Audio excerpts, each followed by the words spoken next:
Hi, Dana. Oh, and Eli. We're gonna get started here in just a couple minutes. So I'm just gonna mute things for now.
Hi, everyone.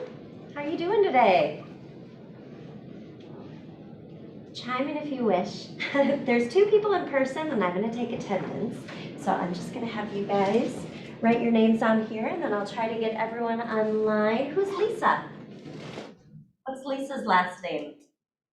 Oh gosh, I don't know how to do this. Oh, hi there, I can hear you. Oh, you can hear me? Can you see me? Yes, I can see you now. Hello, hello. Hi, it's Holmquist, Holmquist. Okay, perfect. I'm just gonna jot that down quick. Thank you.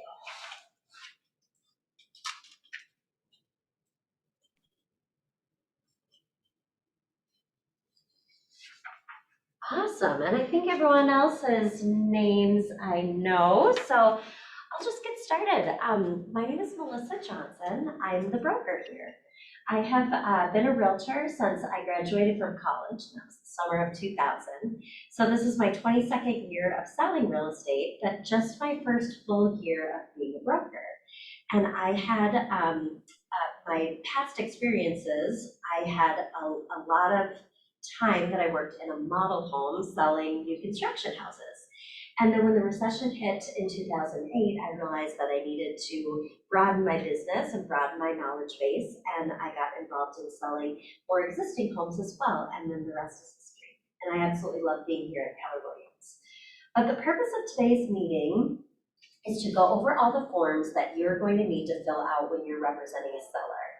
And I always like to say that for me, the seller forms are a lot easier than the buyer forms. What you guys are going to find, and perhaps what you know already, is when working with buyers, the decisions come quick, usually, especially in a market right now, and they're highly emotionally charged. I mean, these people want it and they want it now. They're fearing multiple offers. No, I can't wait until after you've gotten your hair appointment done on a Saturday afternoon. I want you to be writing that offer right now. So you're doing it in a rush, and it's a lot of pressure. But when working with a seller, you'll likely have an appointment, maybe 2 or 3, before you actually have to present to them these forms. So the seller is going to be your friend, and the buyer is going to be a little bit challenging. So just keep that in mind and give yourself some grace when you guys fill out the forms. One thing that I also like to say, and welcome Jason, I just introduced myself and gave a little background and said why we're doing these boot camps. One thing that I like to say as we get started is my purpose today is to educate you on nearly every line of these documents, so that even if your most analytical seller comes back to you and says, what exactly does this mean in the contract, you'll have knowledge, or at least a recording that you can go back to and pull on the knowledge so that you can explain it to them. But I want to make sure that you guys get what I found to be the very most valuable sales training tool I've ever received in the 22 years. We all know there's a ton of personality types. There's, all these different categories. There's the Enneagram, and there's the Myers-Briggs, and there's, so on and so forth. But the sales trainer that I liked, that was most relatable to me, and hopefully it's relatable to you as well, was a man who divided personality types into 4, and he used the acronym of BOLT. BOLT's pretty easy to remember. But he categorized people as a bull, so that's the type of person who says, like, I can make this decision with confidence, I know what I want, I don't need all the details. Then there's an owl, and that's the personality type that says, well, before I invest in this new construction home, it is very important to me that I understand the energy efficiency of the windows and also the furnace, and please describe to me the warranty that's included in this home. Then there's lambs, and lambs are the personality type that may say, oh, I've been wanting this, but I don't know if I can afford it, I don't know if I deserve it, gosh, I just don't know, I need someone to, kind of hold my hand. And then there's the tigers, and some people say I'm a tiger. Now, I think I'm sort of all these personality types put into one. I'm not very impulsive, but I do like comedy. I like to be lighthearted. I like to be funny and witty. And the tiger is the one who would walk into the model home and be like, oh my gosh, that's the fireplace that I've always been dreaming of. I love this house. I want it on that lot. Can you have it ready for me tomorrow? So you can envision these 4 personality types, right? So the sales trainer in the class said, all right, raise your hand if you sell the way that you want to be sold to. And I'm not kidding you, it was like a first grade classroom. Everyone in the room was like pushing their hand up. They were so excited to say why they only sell the way they want to be sold to. And naturally, what did those people say? Well, I could not expect someone to make the biggest investment of their life if they don't know what the energy efficiency of the furnace is. They have to know all the details before they can make this decision. And then the other one said, well, I'm not going to let them buy here unless they know about the community pool and about all the fun social things. And the sales trainer heard us out, and he heard people, and he said, well, then I'm suggesting to you that you're losing 75% of your sales. Because if you only sell the way you want to be sold to, 75% of the people are going to be frustrated that you're not meeting their communication style and their needs, and they're not going to buy from you. They're going to go next door and they're going to buy from someone else. So I think that's really valuable. sales training to know as a salesperson. You've probably heard it even described as mirroring. So when you meet someone, try to put your personality in the back seat, try to get a feel for their personality, and then start talking to the things that are important to them.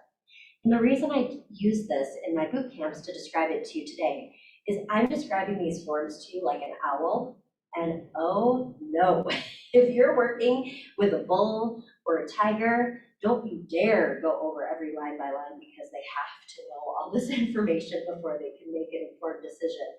You just need to speak at their pace, speak at their level, and then make sure that they understand you know the information so you can give them the information if that's important to them.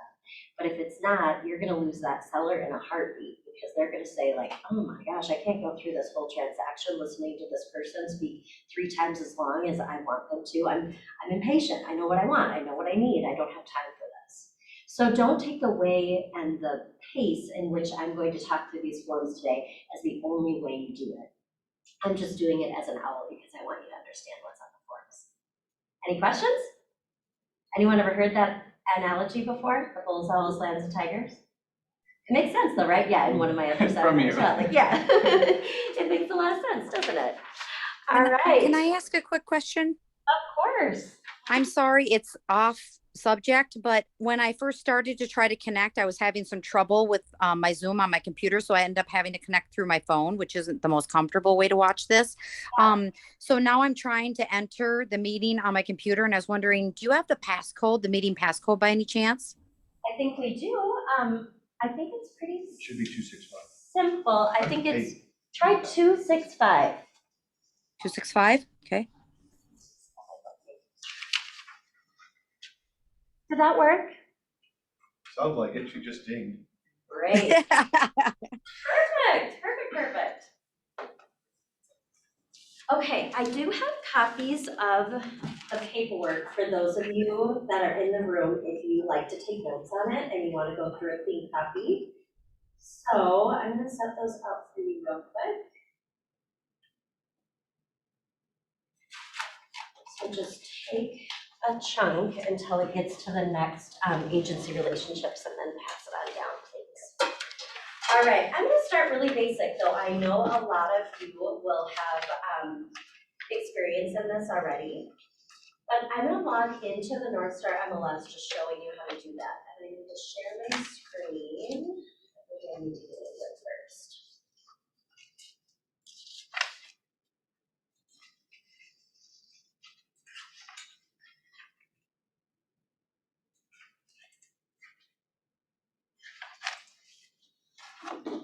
It's more space. All right, can everyone on Zoom see my Google screen now? Yep, we can see it. Okay, great. All right, so as you know, to log into the North Star MLS, you just literally type in, oh, I only have two of these. You just literally type in NorthStarMLS.com.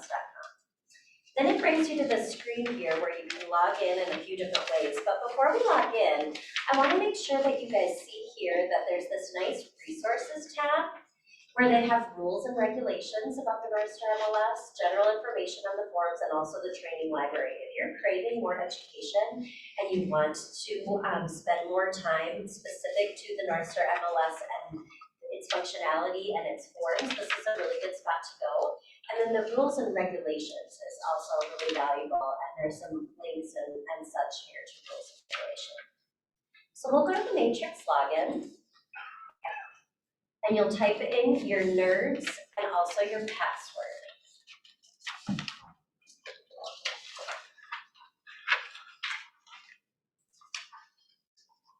Now I'm guessing most of you have been utilizing your North Star MLS a little bit. And so you probably have been able to learn and realize that the information is kind of blocked, and you can move these blocks around. So you can slide things around so that it's the look and the style that you like. I like keeping my external links over here on the left. This is just where I go out of habit. And when creating a new listing, you'll most likely look up a property and then then you'll create a file from that. So let's just look up, my address where I live. So I live in Prior Lake. I bought it in 2003.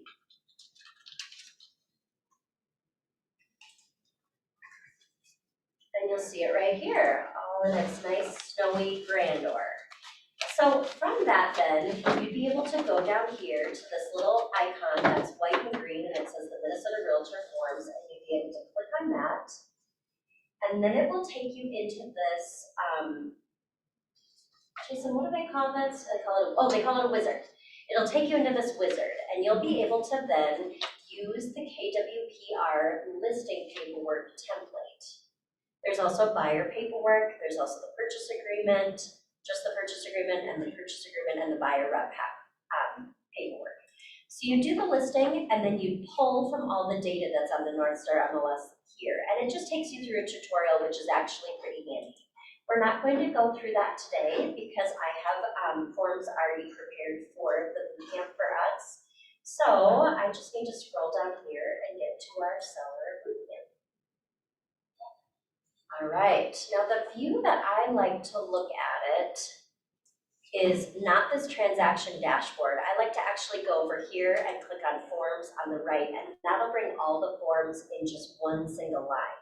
And again, kind of like on your dashboard on the North Star MLS, you can take these and you can slide them around and you can rearrange them. I have them arranged currently in the way that I like to talk through the forms and that I want to be educating your clients on. But you'll develop a pattern and a pace in something that you like.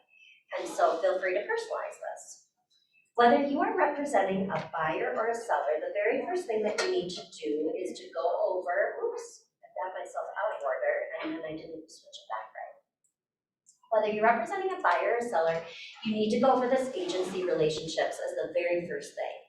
And that's clear to you if you're reviewing these forms because it's underlined that says Minnesota law requires that early in any relationship, a real estate broker or salesperson must discuss with consumers what type of agency relationship they desire. Now, I also think this is a really great form to start out with because this isn't a contract. This is education only. And as you're starting to pile out this paperwork and preparing to have a buyer or a seller sign all of it, it starts a little tense. They may start a little bit nervous, not quite sure, what am I getting myself into, especially if they're that owl or that lamb personality type. And so going over this just feels good. It feels like education. It helps them understand, who you are and why you do what you do, and also a little bit about how the financing of paying you is included as well. So I usually just start in and make sure that they understand this is education. And then I say, you're here considering me as the realtor to sell your home. And so I'm representing you as what's called just a seller's broker. I represent you and only you. I put a for sale sign in your front yard. I help you prepare all the paperwork that you need for the listing. And then when offers come to me, I represent only you in your best interest. There's also lots of other clients that I have that I represent as just buyers. So I send them listings, they send me home options that they may want to take a look at. We hop in the car together, we drive around, we vet the options, and I'm representing just them as a buyer. Now, there are going to be some instances where dual agency might come up, but you, as the seller, have the choice to whether you're going to allow that in this transaction or not. So what dual agency means is not just the realtor, but the real estate company that the realtor works for represents both the buyer and the seller. And as you can imagine, especially if it's the same realtor, not just the same real estate company, there could be some negative aspects to allowing a dual agency situation. If you've told me as your seller's representative that you're listing this house for $300,000, but you'd be perfectly fine if you sold it for $275,000. If I brought in the buyer and the offer happened to be at $275,000, you may say, oh, what a coincidence. Is she truly being confidential to my private information? So that's why we as licensed realtors need to make sure and educate you on the possibility of these types of things and then give you the full right and discretion to choose whether you agree to it or not. I have been working with you. I've met you a few times. We've talked on the phone and communicated several times. I hope we're building a trusting relationship where you would trust that I wouldn't do that. but I can understand where you may have some reservations until you feel comfortable. There's also a situation where I could represent you as a licensed realtor as a facilitator. So let's say that you are selling your house to your nephew. You don't feel as if either of you necessarily need agency representation, and you'd like me to just do the paperwork for you. That would be called a facilitator. This is quite rare. It doesn't happen very often. And in the facilitator agreement, you actually do some check boxes letting me know what fiduciary responsibilities that I owe you. Now, however, in the true buyer representation and the true seller representation, I owe you the fiduciary responsibilities that are listed here. And in all of our real estate classes, the acronym was called Old Car. So I wish it was just Old Car on here, but it's not. So it may take you a little practice to try to go through this, but I do encourage you with your buyers and your sellers to literally list all of these things out. So I say, I will be loyal to you. I will act only in your best interest. I will be obedient to you. Even if you tell me, counter this person at a price that I think is really unrealistic, I will be obedient and do what you ask of me. I'm required to fully disclose all material facts that I know about the situation. I'm also required to be confidential in any information that you share with me. I'll use reasonable care in doing any duties that are pertinent to this transaction as swiftly and as professionally and as good as I possibly can. And when it comes to your finances, when I know how much your mortgage amount is, when we're collecting earnest money and things like that, I need to use very careful and good accounting. So this is just education. I'm just educating you on the variety of real estate relationships that I can have. I'm not allowed to discriminate. That's touched on in the last section of this 2-page document. So you just need to sign a date here that I've gone over this education with you. And usually people are like, okay, perfect. And then their pen is just rolling and their pen is ready. Now in Instanet, you have quite a few options here when you look at these tabs up on the top. The tab that we're going to use most frequently, or the option that we're going to use most frequently, is the Simple Save button over here. I'm going to simply save and exit this document because I didn't have to customize it in any way, but that will take you back to this screen where it's listed out, and it'll take me to the next one where I can begin to personalize this. So we now are entering into a point where you guys have interviewed several realtors. You've shared with me that you feel comfortable with me and that you like Keller Williams' culture and philosophy, and that you'd like to list your house with me. Is that correct? Yes. Yep, we're ready for it. So you will have filled all of this out ahead of time, making it very easy for you to just talk through it. I'll be a little bit more cumbersome now because I'm filling out as I talk through. But you'll need to write in the property address that they're going to be selling. You need to write the city and also the county that it's in. If it happens to be like a condo building, you would also want to write in if there are any parking spaces or any storage spaces that are included with it as well. And then you would write in the seller's name here, and if there's 2 of them, there's 2 boxes. And when you work through that wizard, it will auto-populate that for you if you put everything in. It also automatically populates that the broker is Keller Williams Preferred Realty. And then you'll put the date that the contract starts and the date that the contract ends. Now keep in mind, if the contract starts today, January 18th, but they're not ready to list their house until February 1st or something of those sorts, something later, you have a few different options, and we're going to go through all those forms right now. But what's important for you to know, just assuming the contract is going to start today, is from a compliance perspective, I want the date on the top and the date that the contract starts and the date that they sign the contract to all be exactly the same. If they're not, the latest date is the actual contract effective date, the date that they sign it, or the date that is on here. For example, if they signed it on January 17th, but the contract doesn't start until the 18th, the 18th is the contract effective date. If it says January 18th as the contract starts, but they don't sign it until January 20th, January 20th is the contract effective date. It's not as important for listings as it is for buyers, because what you worry about in that time lapse there is that the buyer could go out and sign an agreement to work with another realtor before you. So just remember to try to keep those all consistent.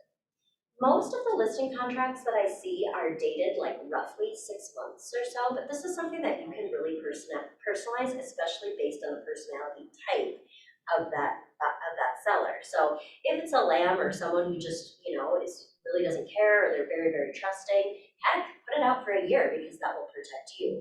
But if it's an owl who's really watching every detail, or if it's a bull who says like, if you can't sell my house in a month, then you don't deserve to sell my house, you can make your contract end whenever they're comfortable with.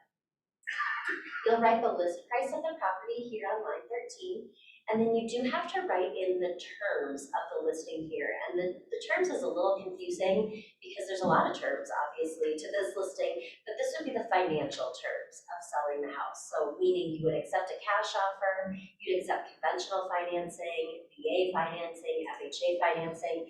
If it was in the outlying areas, you might be able to do a USDA loan. If it's a townhome association or a condo building and they're not FHA approved, you have to make sure and research that and note that in there. And if it's someone who might be willing to agree to a contract for deed, you want to write that in there too, and we'll talk more about contract for deeds later. So then this contract goes on to talk about the obligations of both the seller and also the realtor. And it's important for you to know that these contracts, these listing contracts and also the buyer contract, they really are just important to the sellers as they are to the realtors. They protect you to make sure that you can do your work and get paid for the work that you get paid. They also represent the seller to make sure that you'll do a good job for them. So we talk about the multiple listing service and how they understand that their home will be listed for sale on the internet. It will be broadcasted to a variety of different websites where home buyers can search optional homes that are for sale. But some of the most common ones are like Zillow, EdinaRealty.com. But there are certainly some privacy situations where we can't just assume because they're signing a listing agreement with us that they want their house available on all of these sites. So we have to give them these 4 options here. Now I will tell you, if they check no on any of these, some of the largest syndicated websites are just gonna wipe them out and say, well, I'm not messing with them. I don't wanna get in trouble with them. I don't wanna get into a lawsuit. And so they just won't even be visible on their website. So it is most valuable to get as much market exposure as you possibly can to check yes on all of these. It says like, do you simply want your listing on the internet? Do you want your address on the internet? Do you agree with automated valuation? Did you have a question? No problem. They certainly can check no, and that's why we give them the option here. So when you go into your listing appointment, I'd prefer if you didn't have these checked in and that you give them the chance to check yes or no on there. And they're gonna look to you for guidance, and then the guidance that you should give them is if you want the optimal market exposure, you should check yes on all of them. You are the first person I've heard recommend say yes to comments or reviews. Yeah, so I will say from my personal experience that I haven't seen any comments and reviews that have negatively impacted a listing, but I think it's a big risk if you say no and then your listing doesn't get published on Zillow. I think that would be a big frustration. So I do agree that I think you should allow comments. Now, some of the comments that you might see is if you've got your house listed for sale and the next door neighbor really despises you, the next door neighbor might be able to say something like, that person has trashed their house and they've never cared for it in all the years that I've lived there. And that would be negative. That would be really negative on mine. There also, in this automatic valuation, were several years where people's automatic valuations were really, really, really low. So it comes down to that seller's personal opinion. I haven't seen any slanderous. Have you? Have you seen any comments? I don't know, everybody I know says no, check no, so I. Really? Yeah, I actually just always check yes. All of my sellers I have checked yes. Now, sometimes a house can be listed for sale or for lease. There may also be a situation where the house is currently rented and the tenant wants to stay in there, so you would need to note that type of thing under listed for lease here. And then, like I said, there are obligations that the seller owes to us and that we also owe to the seller. And those are things like they need to make sure and notify us of any relevant information that may change. They need to give us access to the property at various steps of the process. They need to understand that they can't have a nanny cam out because there's a state statute that prohibits them from recording or listening into any communication in the house. And they also consent that once photos are taken of their house, that they consent to allow it to be distributed. So then we start talking about compensation, and I'm not gonna lie, it is a little bit tricky to talk about compensation, especially on your first few listing appointments. So after I've gotten through these sections, I usually pause here and I just say, any questions so far? And usually they say, nope, not at all. And then I'll scroll all the way down here to line 148. And I'll say, all right, so let's remember, you as the seller are going to be making proceeds on the sale of your home. And from the proceeds of the sale of your home, you're going to have some fees and some expenses that you have to pay. You have to pay the government, you have to pay the title company, you also have to pay the real estate brokerage for the commission that we've previously talked about. And I want to make sure and remind you that the commission doesn't all come to me. The commission will come to my real estate company, but then my real estate company is required to pay a cooperating commission to the realtor who represents the buyer. And the industry standard for that, and the standard that we like here at Keller Williams to stay in line with the industry standard, is 2.7%. So you'll notice of the commission rate that we agreed to, this 2.7% is going to go to Edina Realty or Coldwell Banker, whoever represents the buyer. Now, it also is going to go to a realtor, even if they are just assisting a buyer. So remember I said to you before that there may be an opportunity where someone could be a facilitator rather than a real estate representative, and that would be in this case right here. They don't even need a facilitator agreement, they can just truly assist a buyer. So make sure and check both of these boxes here, saying that we, Keller Williams, agree to pay out brokers who represent buyers and also brokers who assist buyers. If there's any sort of bonus or incentive or something, you would write that here in the other section. You can pay a lower amount, you can pay 2.5, you can pay 2%. In outstate Minnesota, we see the whole gamut of things. And in order to pay out any less, you do need to get my permission as the broker. So then going back up here, I want to make sure that you understand I do not collect a retainer fee for all the work that I'm about to do to help you sell your house. So I'm going to be investing in a sign that goes in your front yard. I'm going to be investing in photography. I'm going to be putting lots of time and energy into marketing, probably paying for some online ads, maybe even some printed marketing materials, but I don't collect a retainer fee. I will be paid until the home has successfully closed, at which point 6% of the sales price of your home is going to go to Keller Williams, 2.7 is going to go to that real estate company representing the buyer, the rest is going to go to Keller Williams, they take a split and I get the rest, and then I pay taxes after that. Additionally, on top of the commission, there's also a one-time broker administrative fee of $499 that you pay as a flatline fee as the rest of your closing costs. Like I said, you're paying fees to the title company, to the government, things like that. Now, there may be a case where I'm able to sell your house before it actually hits the market. And if I represent in a dual agency relationship, both the buyer and you, the seller, I'm more than happy to reduce that 6% down. And if you were to come up with some sort of agreement like that, you would write that here in the other section. So can you see why talking about what you pay out to the other realtor makes it a little bit easier to talk about that 6% here? And usually by flipping the pages like that, it just kind of moves along and they just say, yep, okay, sounds good.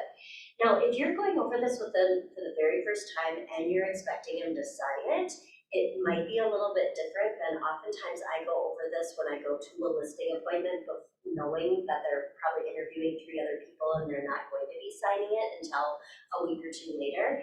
So if that's the case, I try to build a little bit rapport and I try to be a little bit playful and I say, so our brokerage has a minimum commission rate of 5%, and that's what it is.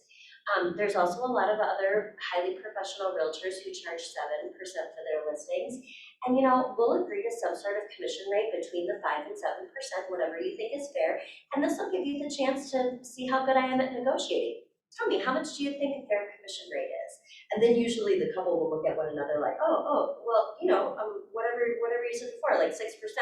Or if you're working with a bull, they'll say, well, 5%. And I'll say, okay, well, that may mean that I have to sacrifice some of the services that I'm able to do for you. Are you willing to sacrifice from this proposed marketing plan that I had shown you before? And it'll be like a playful little negotiation, but hardly any of them do negotiate, in my experience. How about with you? Have you had any negotiation there? Never. Yeah. And I would say a lot of it has to do with the confidence with which you deliver that number. I mean, if it's 6% and you're going up, then you're going to get some feedback. If it's 6%, Exactly. no feedback. 6% is the most common commission rate. If you can get 7%, kudos to you. In some cases, people will go down to 5%, but I'm not sure why you would short yourself of that commission. So try very hard not to. Now, I'm not gonna lie, this next section is also a little cumbersome to talk through. So this section talks about, and this is not happening a lot right now, so just store this in the memory bank for when times inevitably will be different. But this talks about, hey, I listed your house. I put a ton of time and money into it, and I wasn't able to sell it. I'm really sorry. Now our listing contract has expired, but wouldn't you know, someone who I showed the house to, from my procuring cause, from all the marketing that I did, came back and wrote an offer on the house now. This protects you to those people. So it says, if for some reason the contract expires and the seller agrees to sell the property who has seen it and expressed interest in it before, that they do still agree to pay you as long as that offer comes in within not to exceed 6 months of the contract expiration date. So this outlines that if they agree to sell it to anyone who made an inquiry about the property, and during this contract, anyone who made a showing. So this really gives teeth for you. This really protects you, and therefore it's kind of hard to talk about, because even I as a seller might say, like, listen, you couldn't sell my house to them before, why should I have to pay you now after the fact? But it's the Board of Realtors' effort to make sure that you are paid for all the hard work and effort that you put in. You can make this date whatever you want. You can make it 30 days, you can make it 15 days, you can make it 45 days. Go for that 180 days if at all possible. And you're not going to get probably many questions about it, especially in a seller's market right now. All right, then we're going to go down and we're going to make sure that they understand that the 6% real estate commission is not the only fee that they have to sell their house. So we are licensed realtors. We hold our license with the state of Minnesota, and we are highly trained in the profession of marketing and assisting people in buying and selling real estate, but we are not highly trained when it comes to transferring title with the county.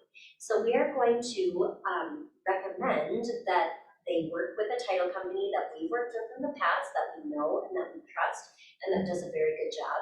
But we also understand that there may be people who have a real strong personal, they want to have personal choice, and that they don't want that to have to fall under their realtor. I think it's a huge convenience.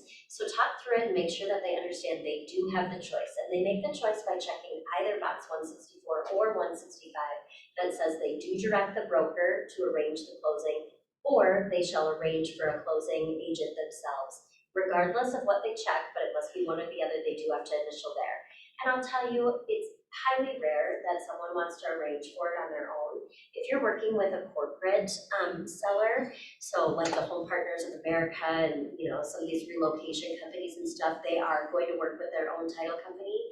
And the only time that I've really ever had this come up is couples tend to look at one another when they're like, oh, we totally forgot about this, and they'll look at one another and they'll be like, oh, Aunt Susie told me if I ever sold my house, she wanted to be the closer on it. She works at a title company. That's right. We totally have to close this with Aunt Susie. And they'll usually kind of get going and look at one another, and that's about it. But most all are going to say that they do want you as a convenience using your expertise to schedule for them. They also have to acknowledge that there may be some other costs that they do have to pay to close their house. There may be some association documents that they have to pay to collect in their most current status. There may be, some fees that they have to pay to the mortgage company or to the county. Now, this is going to come up a few times, lines 174 through 182. So it's harder to talk through with buyers, but it's actually more important for the buyers. But what it is there's this Foreign Investments in Real Estate Tax Act, which is part of the Internal Revenue Code. And it says that if a person who is not a resident of the United States and they sell their house and they don't pay the appropriate taxes on their house, then it becomes the buyer's obligation to pay those taxes. So as you can imagine, if you're representing a buyer and they're buying from a person who isn't a US citizen, you need to make sure and get the seller to disclose at every opportunity that they can the seller is or is not. And Greg Harto, who you guys have, I think, had some exposure to, gave me the funniest example. He said, now Melissa, when you are filling out this form in preparing these documents for your seller, it would be very easy for you to just say like, oh, yeah, his name is Ole Larson, and I know that he is right here from our home state of Minnesota. There's no chance that he's a foreign person, so I'm just going to assume for him that he is not a foreign person, and I'm just going to kind of scan through that real quickly, and we're going to move on. But he said, have you ever been to a bar? And I was like, oh, yeah, I've been to a bar a time or two. Well, when you were at a bar before you were married, when you were younger, did you ever say like, hey, are you in a relationship? Are you married? And I was like, well, Greg, no, I was never really that direct. He says, well, pretend that you were. Does that actually mean that that person you asked is truly married or unmarried? No, you need to see their marriage license. You need to see their divorce decree. You need them to be the one. You cannot assume that someone is married or unmarried based on what you're looking at in the situation or their name. You cannot assume that someone is or is not a foreign individual. So in representing a seller, if you haven't done your proper work here to get accurate information from them, you could also be held liable. So make sure and leave that blank when you go to a listing appointment and have them check it. Now this is a box section. Anytime something's in bold or in a big box, it calls to their attention, but this is a really easy one to talk through because we just talked through the agency representation understanding, education, and so now they've had a few minutes to really think about it and say, so now that we are entering into this listing agreement, you would need to agree to allow me or my brokerage to also represent the buyer of your home. Are you comfortable with that? And usually they'll be like, whoever sells my house, I don't even care. I just want it sold. I want it for top dollar. I want it sold right now. I have had one instance actually where the seller said, no, I'm not comfortable with that at all. So then we had to check here that the seller does not agree to a dual agency agreement. And regardless of whether they do or not, you sign it and they also sign it there. This whole page, and let's see here, this whole page is really just a bunch of definitions. So at this point, you're going to get a sense from them of like, I'm an owl and I love all of this, talk through every single one, or they're gonna be like checking their phone and looking at their clock and being like, yeah, I got this, I can just read this later. So for the same thing, for the interest of time in a class like this where you're probably wanting to multitask and feeling a little bored yourselves, I'm gonna let you just read through this, but it says general information like this entire agreement only becomes a contract when both buyers and sellers have signed it and fully executed. You're giving me consent to be able to send you emails and text messages. Whether you sign this in ink or whether you sign this electronically, it's still a valid purchase agreement. We follow the fair housing standards that are set forth in the government, and we can cancel this agreement at any time by mutually written agreement. Any previous agency relationships that you may have had with another realtor, any potential sellers, so on and so forth. So we're going to go down here, and there's this other section. So I did point out another section up here under the commission. Whether you write your modification terms to how the real estate commission is going to be divvied up or paid out up here or on the last page, it doesn't matter to me. As long as it's in writing and it's something that you guys have already talked about. There's also another section here. However, what you'll notice is this says for people who are very much rule followers and very detail orientated. This says that the seller shall pay the broker compensation of something percent of the selling price.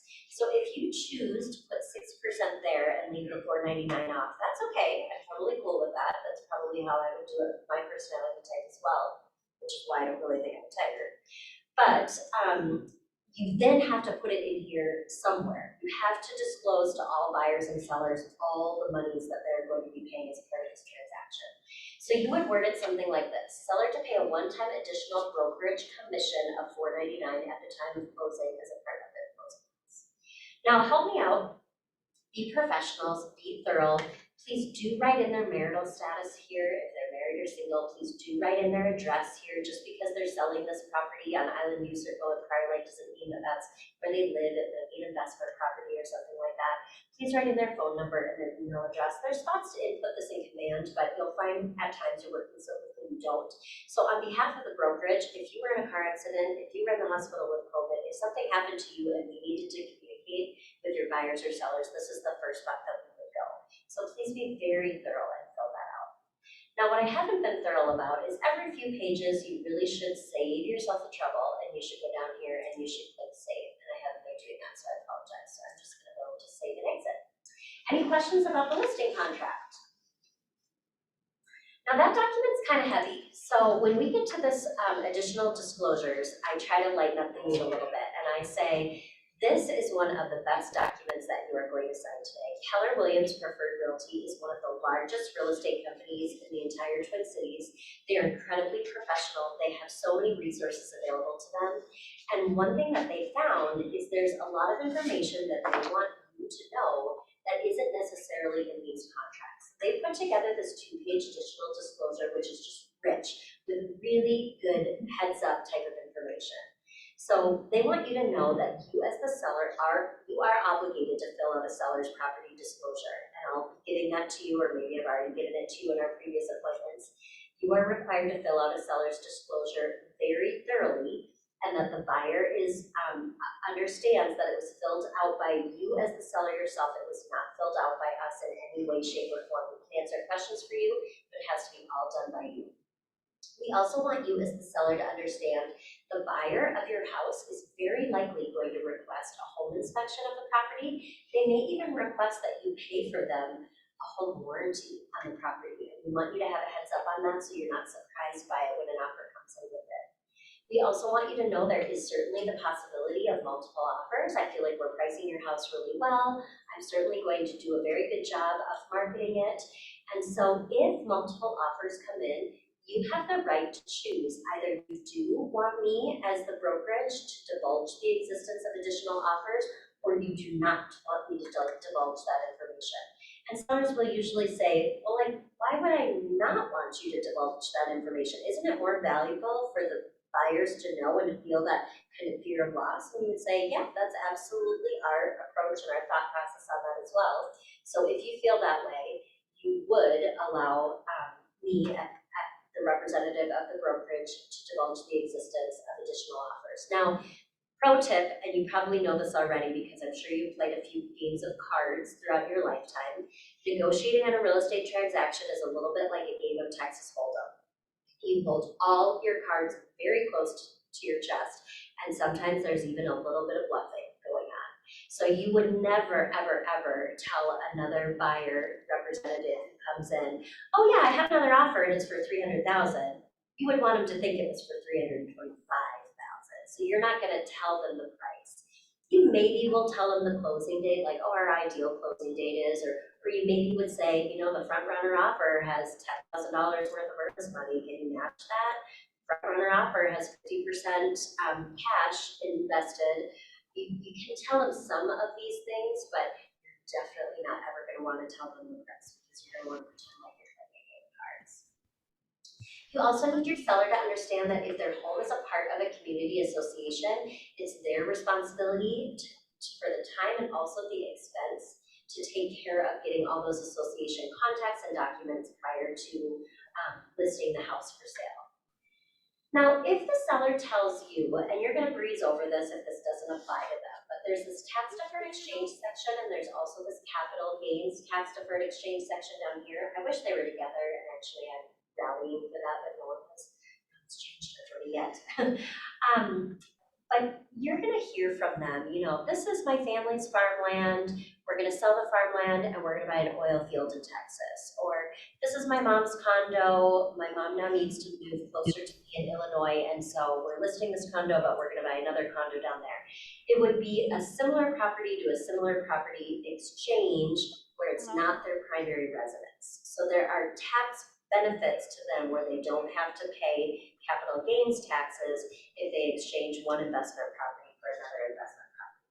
You really don't have to spend a lot of time talking about this if it's, you know, you're going into someone's first townhome or you're selling their first home, but you'll know if this is something that they're wanting to do as a 1031 exchange. And they also have to work with a special 1031 exchange consulting firm to do that. And so that would be really important to give them that resource if they're trying to figure out how to do this. It's called a 1031 exchange because it is the IRS code identified, listed as 1031. And then we're gonna also wanna remind them that we are highly trained in the field of real estate and marketing properties, but we are not highly trained in the IRS tax code. We're not able to give tax advice, we're not able to give legal advice, we're not able to give zoning advice. We really can't even give building inspection and construction advice. We have to refer them to other professionals in the industry who can do that for them. It is a requirement by Minnesota state statute that carbon monoxide be present in these properties for the safety of their indoor air quality. So if when you're doing your tour of this house that they're considering listing, if they don't have carbon monoxide detectors, you're gonna wanna recommend that they get them. We also wanna make sure that they know when it comes to closing, it's a highly stressful day, especially for those sellers. Packing up everything is hard. Leaving somewhere that they've probably made a lot of memories, good or bad, is really hard.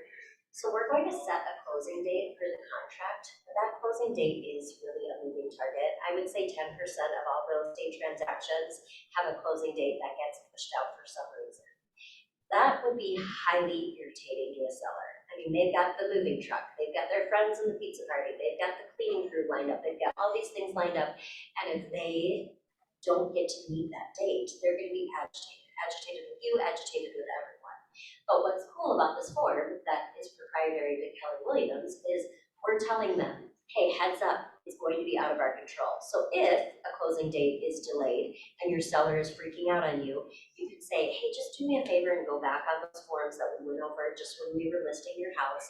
I did mention there is a possibility of this. We never like it when it happens, but it is out of all of our control. And if you can at least reference, hey guys, if you can at least reference that this isn't brand new, this is something that we've talked about, it eases the thing just a little bit.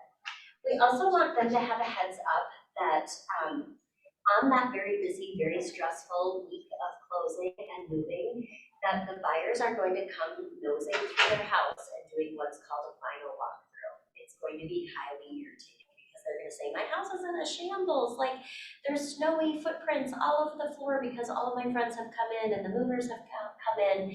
They're not looking for the house to be perfect. They're looking to make sure that things in the house are in the same condition as when we made the offer.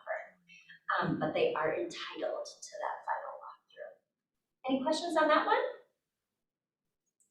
Okay, we'll save and exit.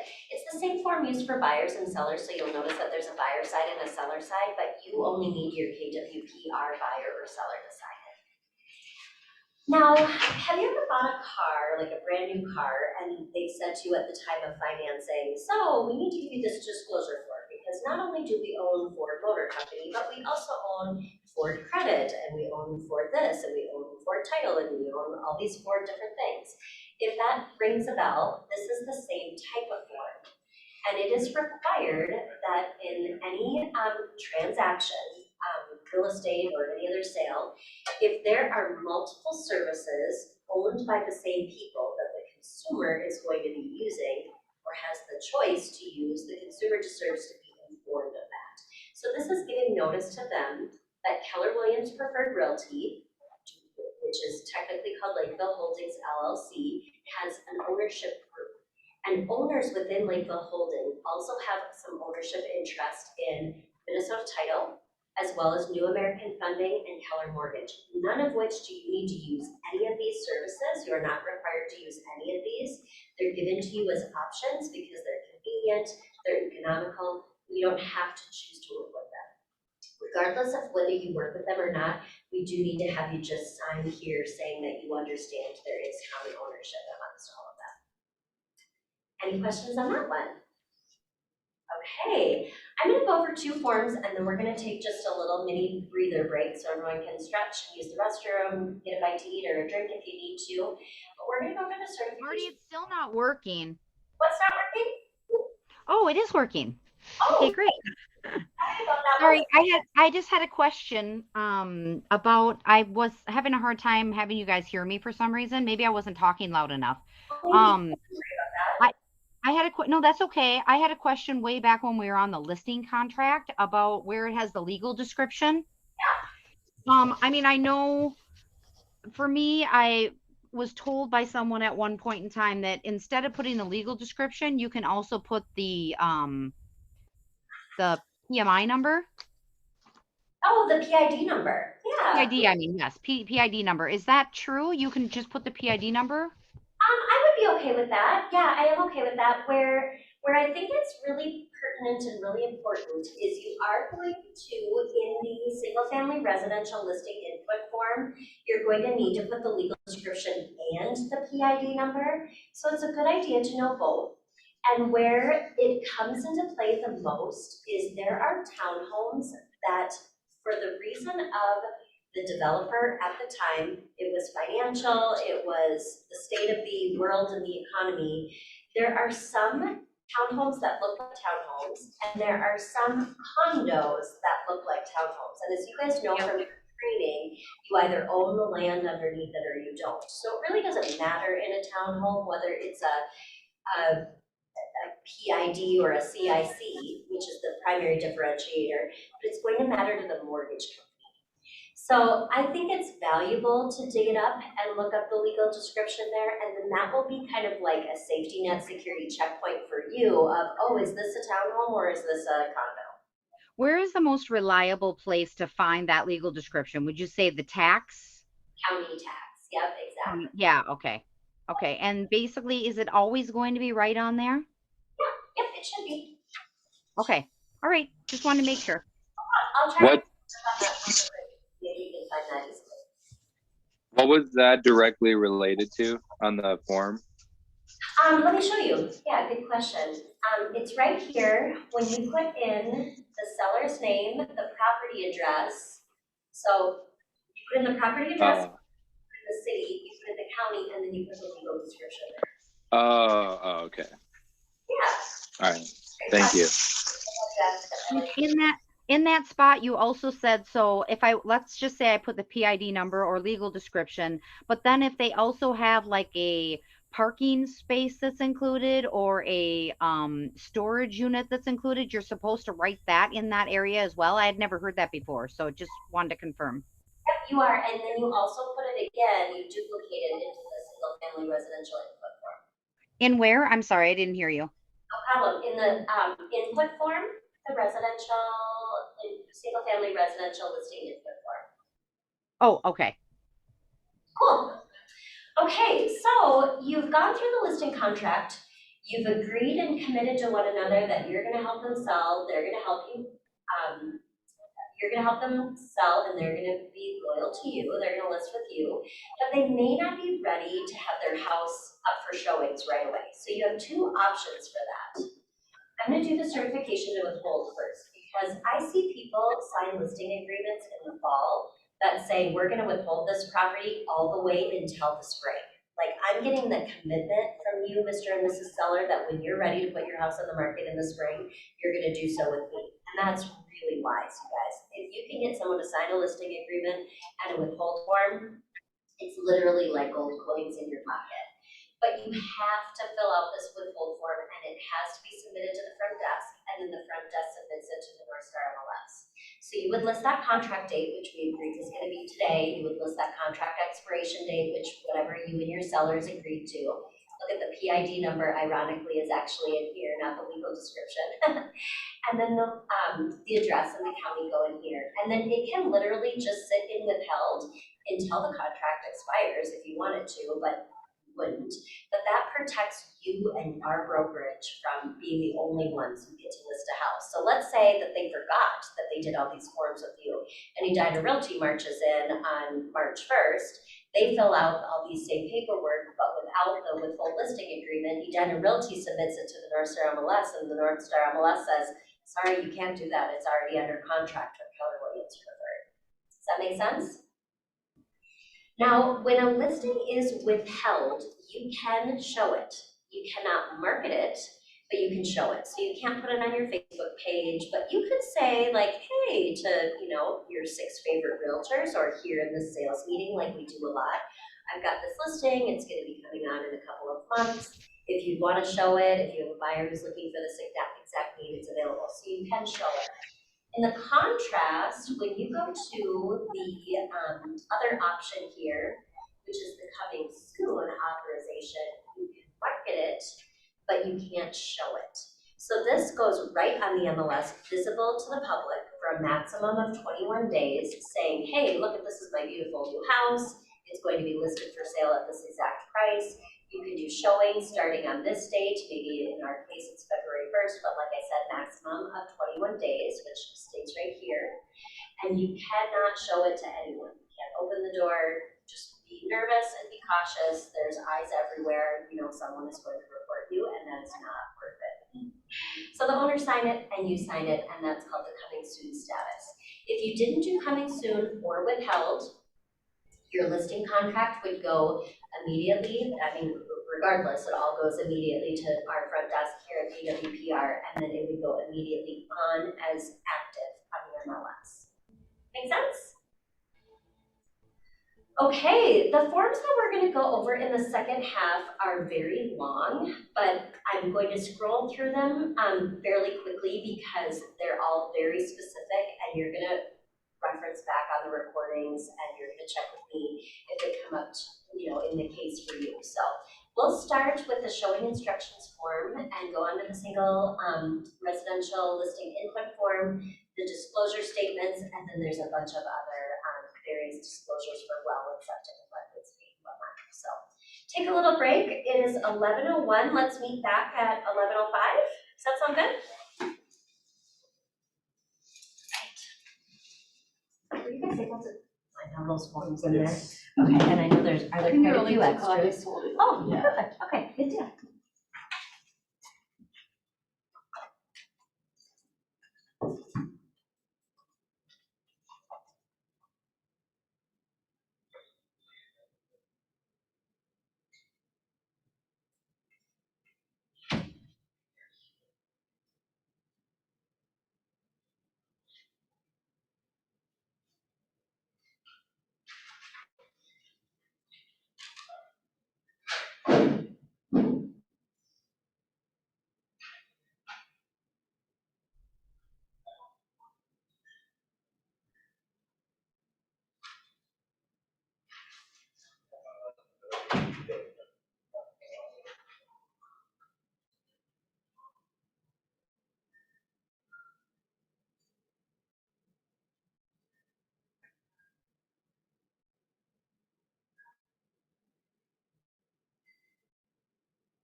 What do you think? Are you a bull, owl, lamb, or a tiger?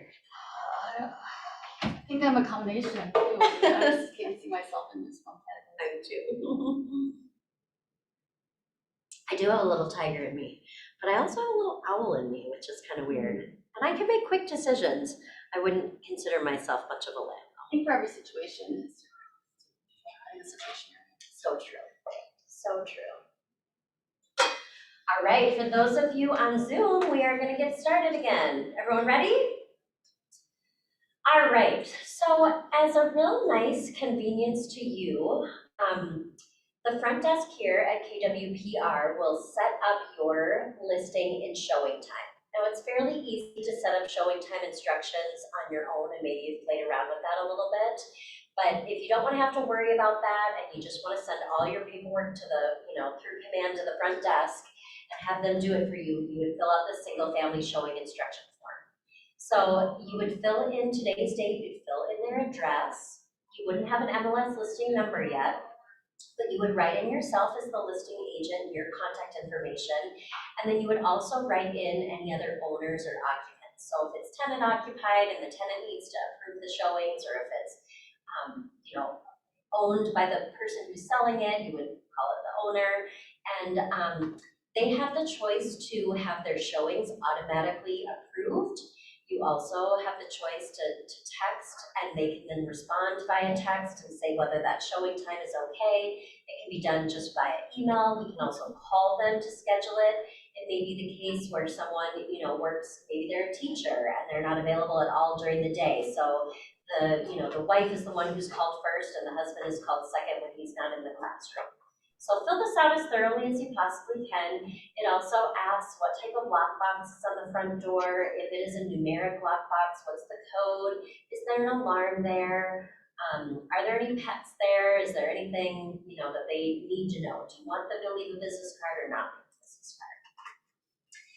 Now the next form is the residential input form. And I gotta tell you. I have a quick question about that last form you were on. Sorry. No problem. Can we go back to it?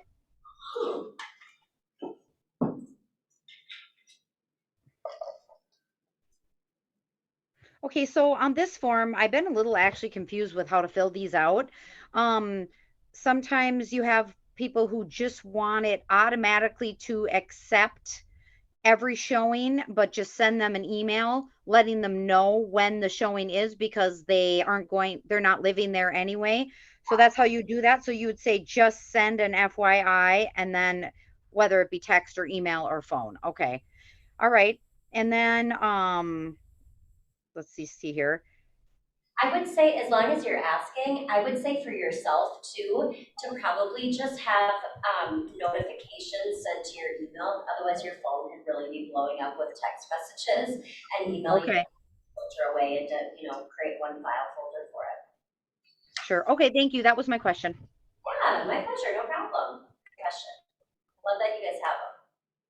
That way I don't feel like I'm talking to this white projector wall. All right, so the single family listing input form, it's just something I dread, and I don't want you guys to dread it too, but I also don't want you to feel alone if you look at this form and you feel very overwhelmed. Now, keep in mind, the seller does need to sign this. So you put the listing contract start date, the end date, they sign it, you sign it, and make sure that you've gone over this first page with them for sure. Make sure that they understand that the seller has authorized the broker to give the information in this form to the North Star Mls, or the Regional Multiple Listing Service. All data that becomes the sole property of the MLS. We are required to update and change the status, so on and so forth. And they can read all those lines and all those details here. But keep in mind, the boxes that are black are absolutely positively required. And the black are only required if you're doing what's called a comp sold. So there definitely are things that are not required here, and those are all in the white boxes. So cut yourself a little bit of slack, knowing like, oh, okay, I guess I don't need to do all of these things. And you'll notice in parentheses, there are some things that say like this would only be in Rochester, for example. If you know that it's in the Highland Hills subdivision, you can write that there, but it's not required. The more thoroughly you fill this out, the more fields that they can use to search on the North Star MLS. So you do really want it to be as thorough as possible when it comes down to, what it looks like on the North Star MLS. But I've spent hours on these forms in the past, so it just, take it easy on yourself. Do what you can and go back to it and revise it. We talked about if there's a parking stall, that parking stall would come with its own separate PID number. So that would go down here and the PID number 1 or 2. You'll see that this form asks for the PID number and the legal description, and both of them are required. You'll need to have done the research with the county to see if there are taxes that are pending or future assess. You have to put in the list price here. You have to put in what the compensation is, the co-op payout is, and if it happens to be a variable rate commission, which is what I suggested you would write in as other, if you would agree to collect less commission if you represented both the buyer and the seller.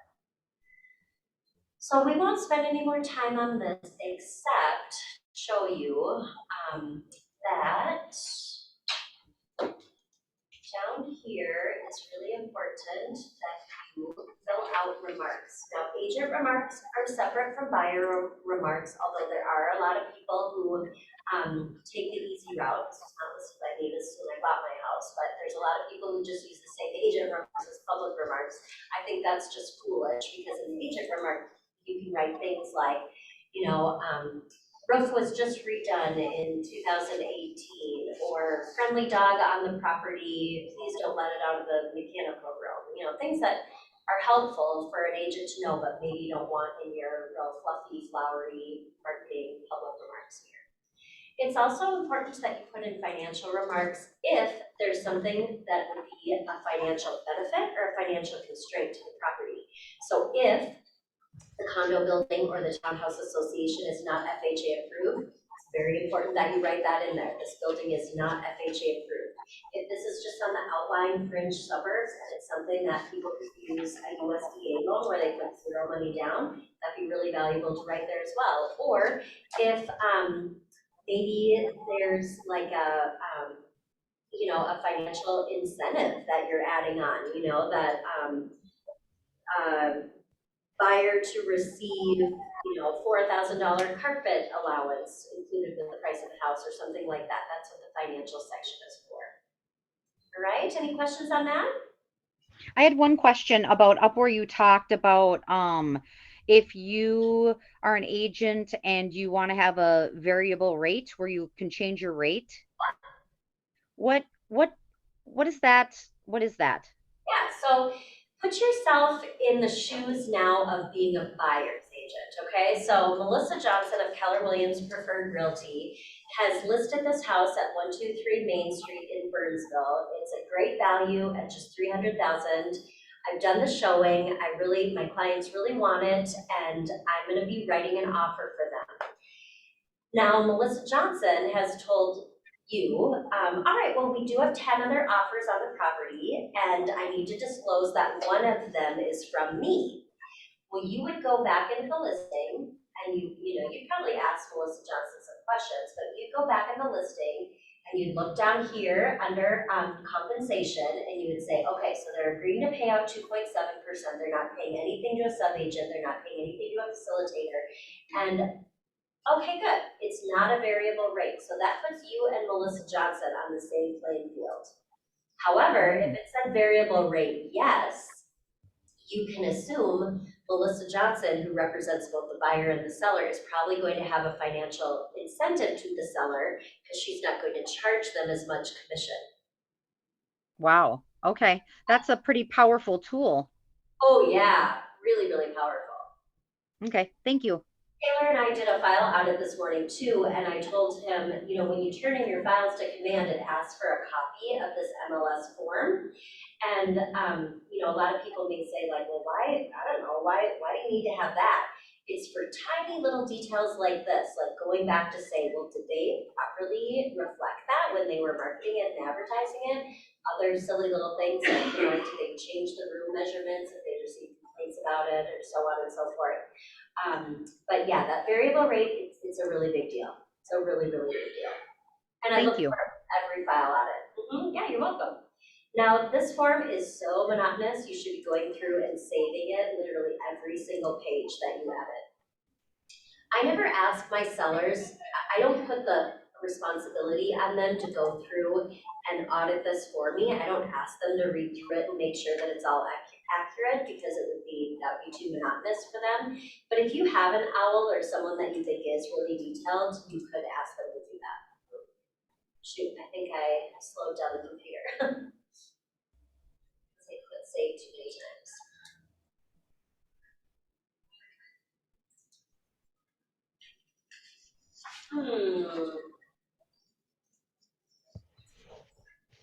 So when you have listings, do you typically do the variable rate on like most of them? If it's just, I don't. you don't, okay. I don't. So if you represented the buyer and the seller, you would just keep the commission the same? Yeah. Okay. Yes. All right.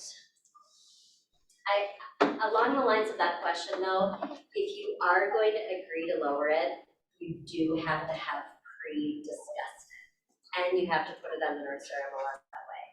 So it is probably a good safety thing for you to just always check that it is a variable rate, and always put something in the listing agreement that, you know, commission shall become negotiable if there's a dual agency agreement. It doesn't happen very often. You say that last part again. So put yes that it's a variable rate, and then what also? Yeah, so on the, I'm gonna just show you on the forms here. On the forms where you do the MLS listing input form, I would check yes, that it is a variable rate. And then I would, on this listing exclusive right, I would just write in something simple like, and I'm gonna write this in actually so I can use this in the future. Should dual agency exist, commission rate shall be negotiable. I don't know if I'm spelling that right. That just covers you, because you're probably not going to say from the get-go, like if I represent both, I'll change my commission rate down to 4%. But Yep. until you know how much time and effort you've had to put into this dual agency relationship, right? So like just saying, like, I'll agree to renegotiate my commission if it becomes dual agency with just me as my agent, not someone else in my office. Right. That at least UIA. Which also probably helps, like, let's just say they had a family member or somebody else who wanted to buy it all of a sudden, or a friend or somebody came to their door. That kind of gives them an incentive to know that, you know, they might decide, oh, well, I found the buyer, you didn't find them, or, you know, have an attitude about that or something. And that kind of gives you a little bit of more ability to meet them and make them feel more comfortable about something like that. Absolutely, absolutely. That's a really good point. Yeah, it just shows kind of good faith, you know? Mm-hmm. All right, awesome. We are going to go into disclosures. Now, when you guys go to a potential listing for the very first time, you're going to be very well prepared. You're going to have a lot of things printed, you're going to have your business cards, you're going to have probably a lot of materials along. I always recommend that you bring along a blank property disclosure. And I'm going to go, actually, I'll switch these in order here, but I'm going to go to the seller's property disclosure first. If you haven't looked at a seller's property disclosure yet thus far in your career, you're going to want to read this through incredibly thoroughly. It is super duper duper detailed. And it's really important to the licensed realtor that we make sure all material facts about properties are disclosed. Now, a seller has to provide a disclosure, but it could be on a 8.5 sheet of note paper that they pulled from their backpack. It does not have to be on this property disclosure form. This is just a nice way to jog their memory and say, hey, do you know anything about this? Do you know anything about that? So I always give them a blank copy. I make sure that they know this has to be filled out by them. It cannot be filled out by me. They're probably going to have some questions that they can ask me and I can help them research it if they want to. You can also send it to them as an editable document that they can do electronically, but I give them a printed blank copy the first time they get together because we get together because I say, you're gonna be really excited. Your brain is gonna be very overwhelmed about all the steps and all the things you need to do to get this house ready. But when you need to sit down and have a cup of coffee or have a glass of wine and just kind of put your feet up, scan through this form, and this is going to be something that'll give your mind kind of a little distraction and a little break, and then put it away for a couple of days and bring it back out. Because if you've lived here a long time, there's bound to be things that you forget, and you're gonna roll over in the middle of the night to your spouse and say, oh my gosh, we had mice in 1985, like we should probably disclose that. And if you come to me as the realtor and say, should I disclose that? I am going to say yes, because if a home inspector finds traces of anything, no matter how old it is, they're gonna put it on the property inspection and the buyer is going to be on edge if it hasn't been disclosed by the seller. So disclose, disclose, disclose, disclose. And they'll probably come to you, like I said, with quite a few questions. So the seller's disclosure guides them through with lots of questions. I want to call to your attention here. This gets mixed up a lot. When I see this when auditing files, they ask, do you have an air conditioner or do you not? And if so, is it in working order or yes? A lot of people will just go through and say like, they'll get this NA and the no's mixed up. So make sure that do you have an air exchange system in your house? Nope, I don't have one. Well, actually, if you don't have one, you have to check NA. If you had one, it would either be in working order or not in working order. There are also some blanks down here for other. I want to call to your attention the pool and the hot tub equipment. In the last year of me working here, we had a pretty significant challenge where we said, yep, the pool and all the pool equipment is in working order, but that pool heater hasn't been working since 1995. Well, they didn't disclose that the pool heater wasn't working. The buyers just moved in, went to fire up the pool heater, in the spring, and it wasn't working. It should have been listed out here and not grouped together, pool and pool equipment. It is a form that needs to be signed by the seller. So it gets signed down here. It doesn't get signed by you, but it gets signed down here by the seller. And then it just kind of waits in holding until a buyer makes an offer on it, and then the buyer is going to sign it and date it at the time that they've reviewed it and are making their offer. I do want to point out that it does cover here again, is the seller a foreign investor question. And again, you can't assume someone's not married just because they don't have a wedding ring on. You can't make assumptions whether they are or are not a foreign investor, so don't pre-check any of these things for them. It has to be done by them. Now, anyone can do a seller's disclosure alternative. I think it's a little bit of a myth that it has to be someone who's never lived there. A seller's disclosure alternative is an abbreviated version of this full seller's disclosure. And most people who fill out a seller's disclosure alternative legit never have lived there. It would be like the kids who received a property and inheritance from their deceased parents, or it would maybe be an investor who lives in California and has never actually even been here to Minnesota. And they have the right to choose one of two things.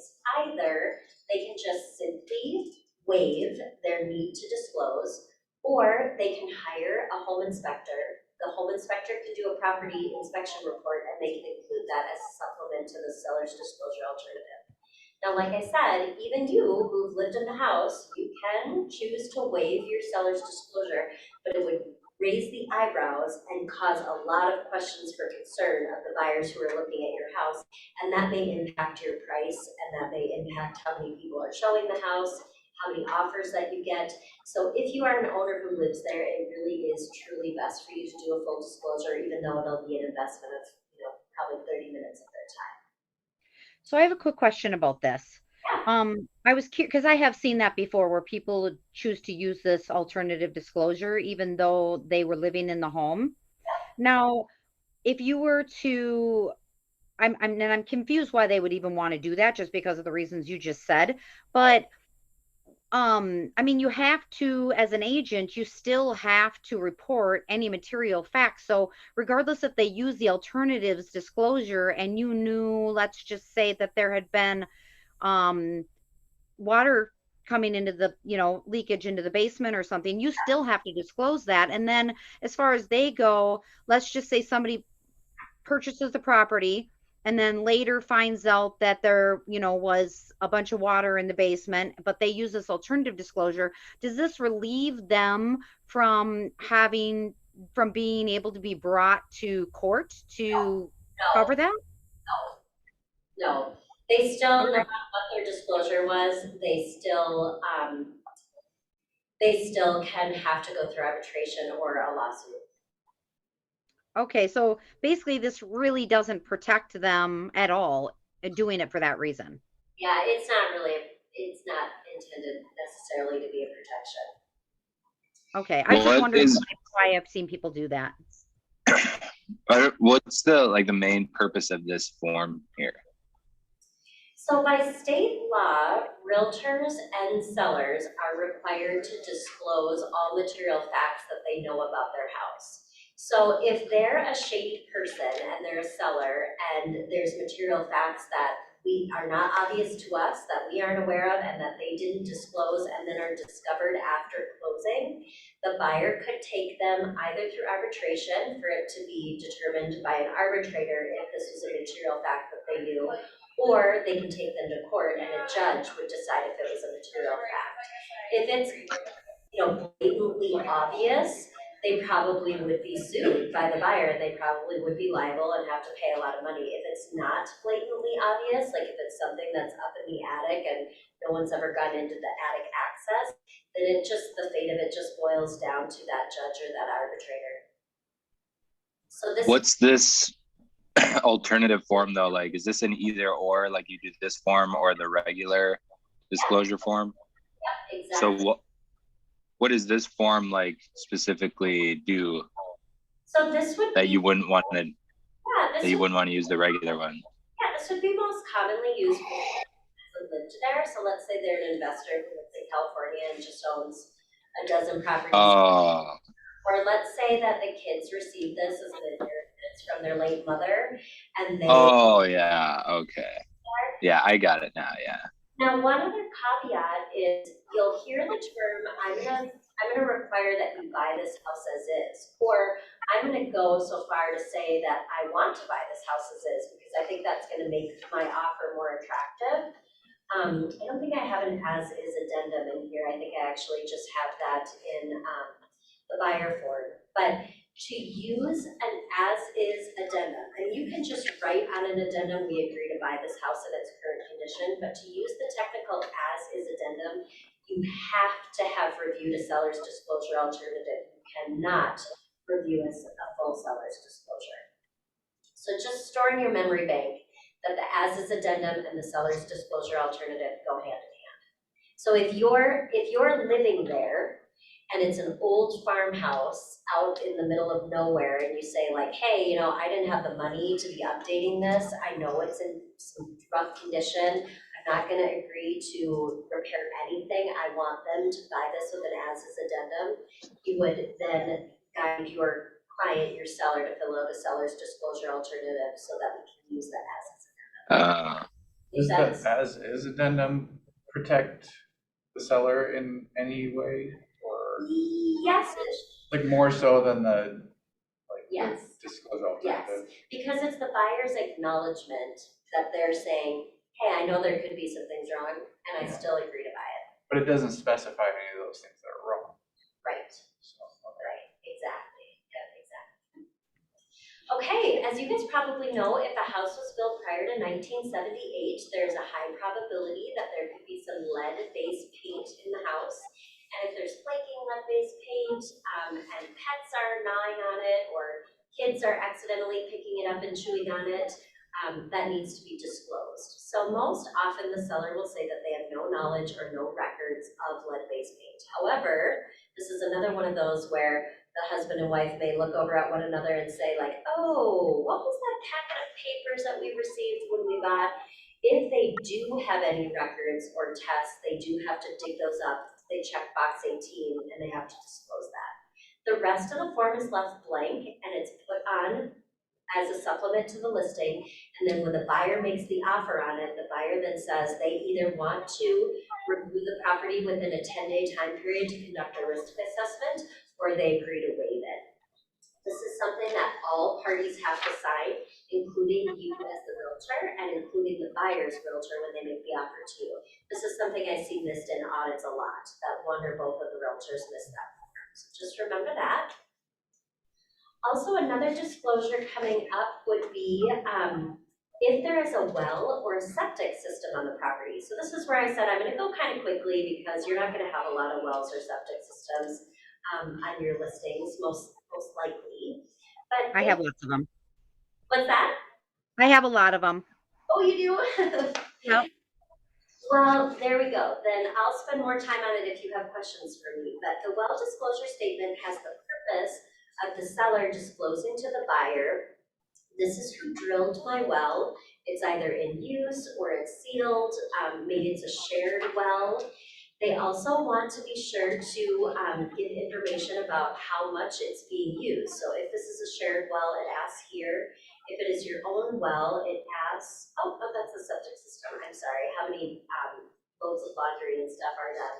But you do need to disclose to them how often you have your water tested, and our test results attached here. They will likely do a well disclosure addendum that says that they want you as the seller to provide it. So if you're representing a seller with a well, make sure that they just have a heads up. That's one of those additional expenses that they'll have to pay for out of pocket. If it happens to be a sealed well on the property, you see a lot of these like in Burnsville and Bloomington where there was a well originally and now it's been sealed off. Maybe they use it for watering their yard. And that just, again, gets signed by the seller and then eventually at a later date it will be signed by the buyer. Along the same lines, there's also a septic system disclosure statement. We go to that first and then go back to the map.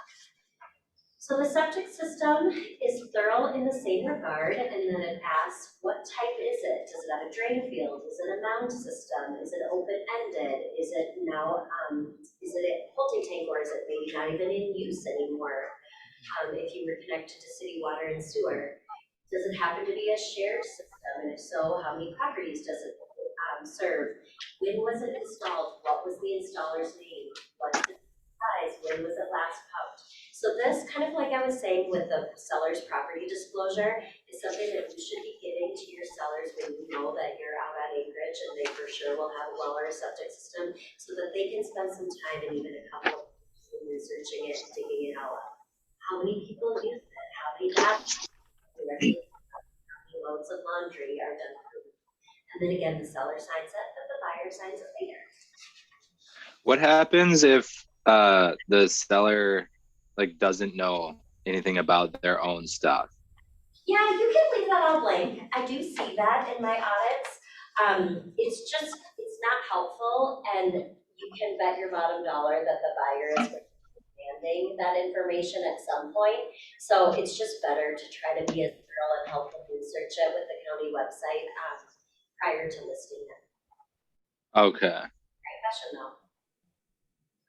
Another important information when you have a well and a septic system is to do this well and septic location map.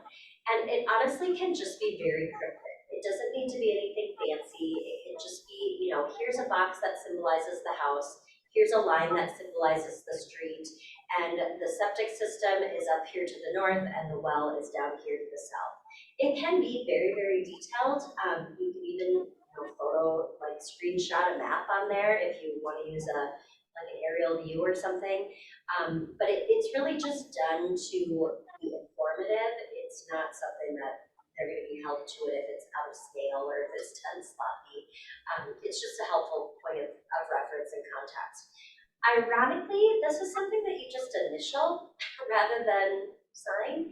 So it asks for the initials there. Go ahead and initial it. You can sign it if you're feeling like a go-getter.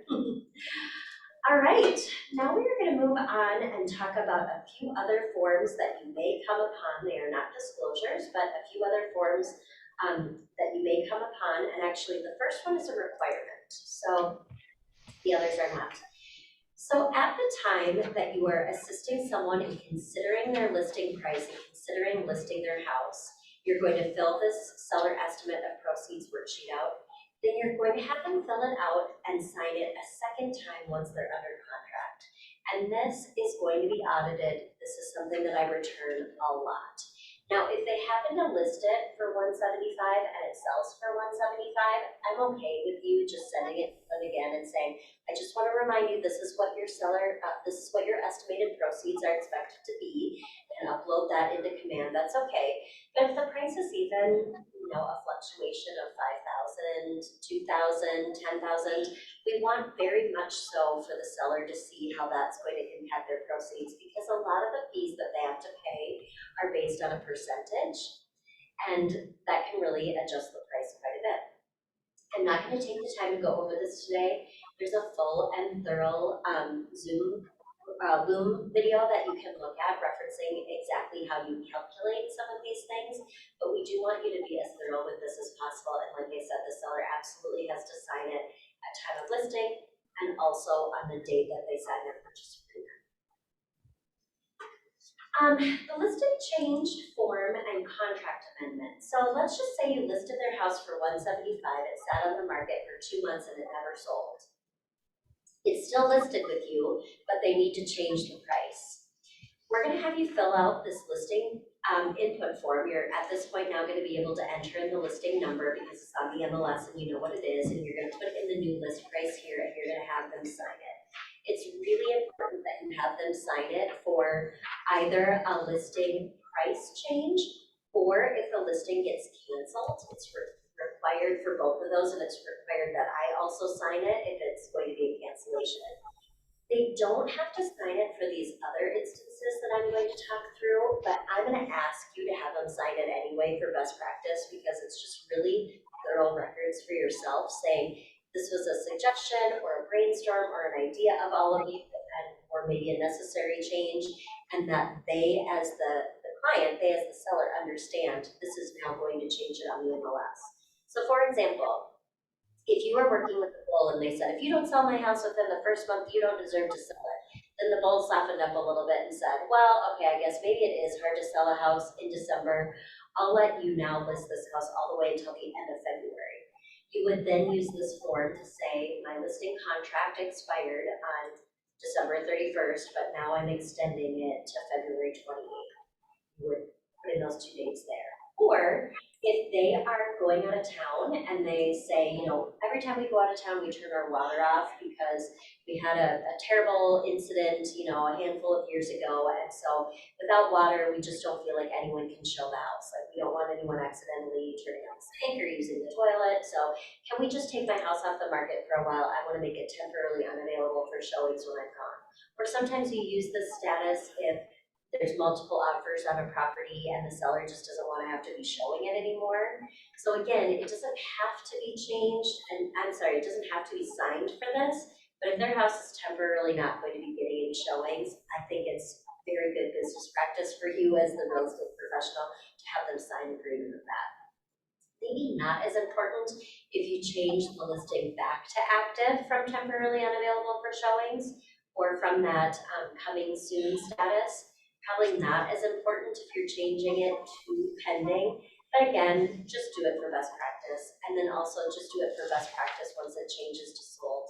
If you're working quickly though, and you don't have the time to do this form or have them sign it, you can just send it to the front desk and ask them to change it to pending and sold.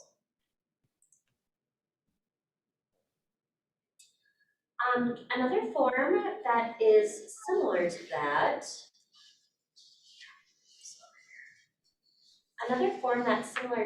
is going to be this amendment to the listing contract. So let's say that the house has been on the market for 2 months and they come to you and they say, we really thought it would be sold sooner than this, and since it's not, we're offering it up to our grandson. and we want our grandson to buy it, but we do want you to represent both of us as dual agents. You've done a good job. Is there any way you'd cut me a better rate in doing so? Yeah, absolutely. I can then change this to say that variable rate language that we added into the listing contract later. You can add it or amend it to the listing contract at that time. You'd also want to amend your listing input form, so any other realtors who catch wind of this will see that you've changed it to a variable rate. But there might be other things like, I don't know, changing the, maybe you need to change like, oh, this property is actually owned by, Tiffany Smith and her dad, who went into title with her when she was in college and she kind of forgot about that. Maybe you need to add another name to who the listing agreement is with. So you just use this as kind of a odds and ends little miscellaneous worksheet. Also important, I'm gonna add this in, I'm sorry that it's not here, is the amendment to the disclosure statement. Maybe it was, and I just scanned over it. Actually, you know what, I feel like it was. Let me go, disclosure. Oh, it is there, okay, good. The amendment to disclosure statement, now this is something that I really want you to be serious about using. If the seller comes to you and says, all right, well, we had our house withheld over the winter, we're ready to put it on the market now, but we gotta tell you, our furnace went out on Christmas Day. It was so annoying, but there's a brand new furnace in the house. So they have already filled out their seller's disclosure. They said the furnace was in good working order. So technically, it's still kind of accurate, but you're gonna go the extra mile and you're gonna note that on here. Seller replaced the furnace because it went out, or maybe seller repaired the furnace on Christmas, or so on and so forth. You just wanna put in here anything that an inspector may find on their own. Or maybe it's something that the buyer's home inspector did find. The seller agreed, didn't know it was a problem, agreed to fix it. Now you're gonna wanna properly document from the seller to the buyer, this is something that we've been made aware of, it's a material fact, we were not aware of it before, we are now. We are updating and amending our disclosure. Cool? Make sense? For sellers who own properties within, associations, this is gonna be a good kind of checklist, to-do list for you. Now, it's really obvious to know if someone owns a home in an association in a condo building or in a townhome. But let's say you're selling a house that is on 2 acres and it's in one of those kind of fancy luxury communities, just on the outlying of the suburbs. And it doesn't, there's no common lawn care, there's no common snow removal, but as a convenience, so that the neighborhood is more luxurious, we're only having one garbage service provider. So we have one garbage service company, and you have to pay an annual fee for that. And we also have these beautiful monuments at the entrance of the neighborhood. Those have to be insured. Every now and then they have to be maintained. And so our association merely covers the monument, the trash collection, and then there's a set of rules and regulations that they probably can't have a motorhome parked in their driveway and things like that. That is still very much a home that's a part of a CIC community. And the seller is 100% responsible and obligated to get from their association management company, or maybe it's just a neighbor who manages it on the board in the neighborhood, to get all of these things, the disclosure statement, the declaration, if there's any amendments, articles of incorporation, bylaws, rules and regulations, and the budget are really kind of all that anyone ever cares about. But these other things are really important too, because they tend to have stuff that's going to come up when you just least expect it. But you are entitled to receive all of this as a buyer. You are entitled to review it for 10 days. And if the seller just kind of forgot that this was a part of their property ownership and you don't get it to them until right before closing, it just muddies all the waters. So you want to make sure that the sellers are thinking about this if you know or have an inkling that it might be part of an association. You'd also put in the property management company here. And then when you turn over all those documents, so you'll slowly but surely be collecting them, they'll probably say like, oh yeah, they just mailed out the rules, so I know I have that, but I can't find these darn articles of incorporation, and the neighbor is in Florida, so they're not responding to me. You'll slowly but surely be collecting these, and then once you turn it over to the realtor representing the buyer, you're gonna wanna have that realtor sign receipt. We had an instance here, actually in this office, where it was a for sale by owner. We were representing the buyer.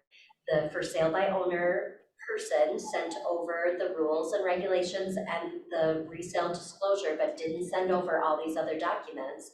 The buyer ended up wanting to cancel, but felt they couldn't because they thought their 10 days were already over.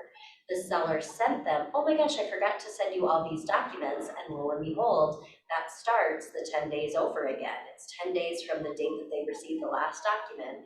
And so the buyer was able to cancel, as was their original wish, because the seller was not doing a thorough job. So when you're representing the seller, you want to make sure and do a thorough job. So use this as a checklist for yourself. Make sure and have the realtor, or if you're sending it directly to, maybe to the buyer, if you're a dual agency or something, make sure and have them sign this here. That was a lot of documents. How's everyone doing and feeling? Feel a little more empowered? Fantastic. You feel fantastic. That makes Feel me unbelievable. unbelievable. You guys are so wise. You're so smart. Well, I am always available by text, by email. So if there are things that you have questions about, please reach out to me individually. Some of you have been doing this a while and we're just required to take a class. Some of you, you haven't listed a house yet or represented a buyer. So there's a wide range of knowledge amongst all of you. And I've been doing this 22 years and I still learn something new every single day. So just embrace growth mindset and pull on your resources. We're here to support you and help you. We wish you good luck. Thank you so much. Pleasure. I do have the fire bootcamp on Saturday. We try to mix it up for people who, can't get away from home or can't get away from their other job during the work day. So come on Saturday, 10 a.m. We'll be going over some similar forms because there is some crossover. But we'll be going over the purchase agreement and all of the things. And if you can join in person, I think that's always best. If you need to join on Zoom, that's okay too, but I hope you make it fun. And I'll be offering it during the work day in February. We'll flip-flop them. So if you can't make it on Saturday, just plan to come to the Tuesday one in February to learn about fires. All right, you guys. Thank you so much. Thank you. Thank you. Yes, you're welcome. Bye-bye. Bye.